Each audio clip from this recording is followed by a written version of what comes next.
Today, the NASCAR Xfinity Series taking on the Monster Mile. Stage 1 at Dover goes to the hometown driver. Get out the broom. It's a sweep. Ryan Truex does it again. First career victory for Ryan Truex. It comes at Dover. Attaboy.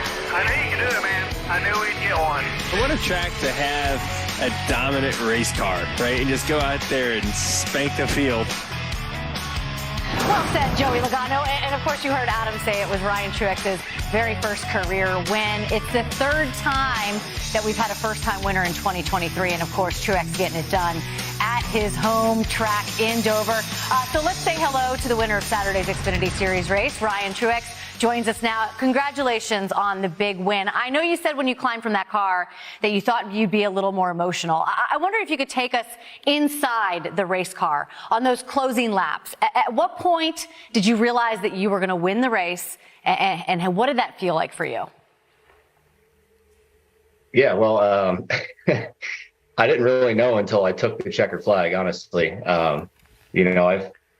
I've given races up at Dover before, so I know how that goes. And, I was just counting down the laps and just praying that there was no caution, nobody dropped any debris or blew a tire, spun out or anything like that.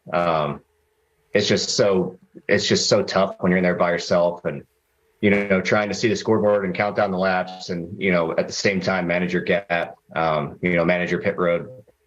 Green flag stop, there's just so many things that went into that last run. And I was just waiting for that caution, waiting for something to happen. But it didn't. And we were able to get it done. So yeah, it was pretty emotional in the car. I tried to key up and talk and I couldn't really get any words out. So I know Jason said on the radio when I was coming to the line to do some burnouts, he says it's pretty quiet in there.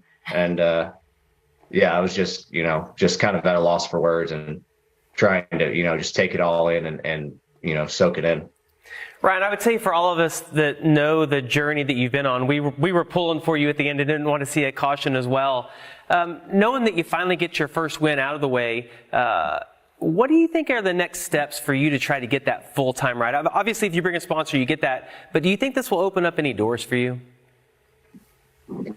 I think so. I've been asked a few times, what do I think would be different if I would have won that race all those years ago at Dover? And, I didn't really have an answer. But I think, this is a huge step for me. Obviously I've proven that I, have speed and I can go out and do the things it takes to be a race car driver. But I think it, puts you on another level when you can go out and win a race and prove that you can do it.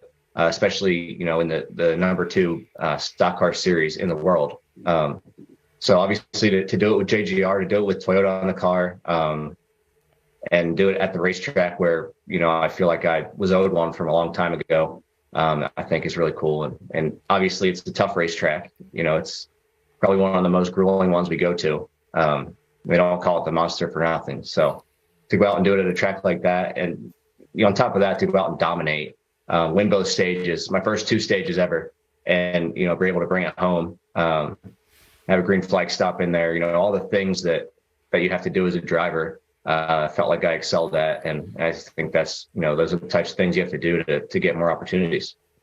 Well, quite a special weekend for sure, Ryan, not just for you, but for your brother, a Truex sweep of the weekend.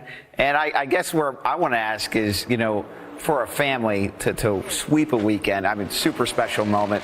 Only a few families in NASCAR history have even done that before. I'm kind of a fan of this. I want to know, what's the celebration like? What's the Truex family doing? Is there a joint party? How does this work? There was a pretty big one on Saturday night when I got home. All of my friends and everything were at the house already waiting for me and pretty much attacked me with silly string and all that good stuff. Unfortunately, we had to wait another 2 days for Martin. And my cousin actually was having a bachelor party in Nashville, and Martin flew there after his race. So haven't gotten to see him yet in person.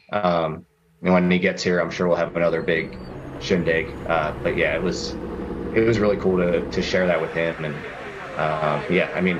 it's still kind of soaking in for me to make history like that and be a part of that. Going into this weekend, it was just another weekend for me.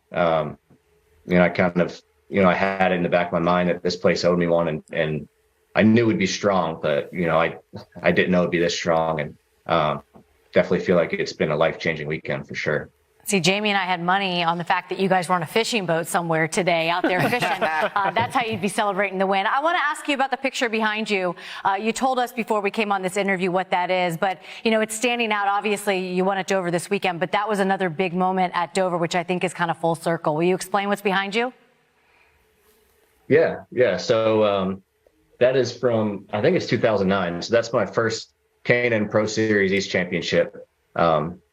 And of course, locked it up at Dover, where the final race of the year was back then. So it's always been a special track for us, even, when I was just a teenager. And before that, I don't remember being at the track when my dad raced the Busch North Series, but I know I was there. And there's, I think, some pictures floating around of me there. So there's proof I was there. I just don't remember it. And, as Martin was coming up through the ranks, I was always at that track. It was a place me and my buddies would drive to. It's only 2 hours from our hometown. We'd drive there and go watch races when they were there, before I was at the NASCAR level. So it's a track that I've been going to for a long time. It's definitely, the closest on the circuit for us and kind of our home track. And, every time we go there, we have friends and family. My dad was there this weekend, which was really cool. He's obviously put a lot of time and effort into myself and Martin's careers. And, to have him be there and be a part of that and have that all pay off for him was really special. Well, Jamie wasn't lying when he said that we were rooting for you. It sounds like endless headaches, though, for the Truexes over the next last 2 days. I've been rocking my Ryan Truex Not Junior shirt all weekend long, Ryan. So congratulations again. You definitely have some fans here at Race Hub. I appreciate it. Thank you, guys. I think I have some new shirts coming out here sometime this week, so keep your eyes peeled. Promoting it, I like it. We'll take them. Good luck moving forward. We'll see you soon. Thank you, guys. I remember you said on Race Day this week that this would be a feel-good story if he was able to get the victory. Of course, Josh Sims sat down with him and talked to him, so it was just kind of like a perfect storm. Everything came together. Yeah, and he mentioned it there. What makes it so special is that he came so close 11 years ago to winning, and he's thought about this a lot, and he mentioned it there, like, what if? What if I was able to win there? I hope that he's able to find a full-time ride with one of these teams. And I brought it up in our call earlier today that Josh Berry is probably going to be moving on from Junior Motorsports. Martin Truex Jr. has a tie with Dale Jr. I would be over there politicking a little bit right now, seeing if I could get in that car. Is it enough, Brad? One win with the team, is it enough to make a splash and potentially It certainly bodes direction? well, but to your point, you need to run well in every opportunity. But I think he's done that. I look at his season so far to date with Joe Gibbs Racing and the NASCAR Xfinity Series, and he's run really, really well. Not full-time, but every time he gets in that car, they have a good day. And so this was really just a matter of time, in my opinion. Awesome. Well, we're rooting for him. Hey, race fans, thanks for watching our video. For all NASCAR on Fox News, content, and the best clips from Fox Sports, be sure to follow and subscribe to our channel.